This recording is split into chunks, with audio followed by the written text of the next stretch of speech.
আমি তোমাদের একটা পার্সোনাল কথা বলবো। আমার স্বামীকে আমি ভীষণ ভালোবাসি, কিন্তু বেডরুমে আমি সবসময় অপূর্ণ থাকতাম। অনেক মেডিসিন চেষ্টা করেছি, কিন্তু কোনো কাজ হয়নি। একদিন শুনলাম ফেরো অ্যারমিয়ের ক্যামেভেরের সম্বন্ধে। আমি ওকে দিলাম, আর তারপর যা হলো আমি এখনো বিশ্বাস করতে পারি না। আমার স্বামী একেবারে বদলে গেলেন।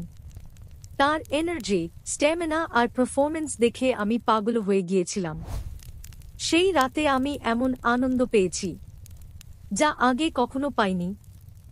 আজ আমি আমার সব বন্ধুদের বলছি, যদি তোমরা চাও তোমাদের স্বামী বা বয়ফ্রেন্ড তোমাদের সম্পূর্ণ স্যাটিসফ্যাকশন দিক, তাহলে অবশ্যই দাও ক্যামেভেরে বাই ফেরোটামে। বিলিভ মি গার্লস, তোমরা আমায় পড়ে ধন্যবাদ দেবে।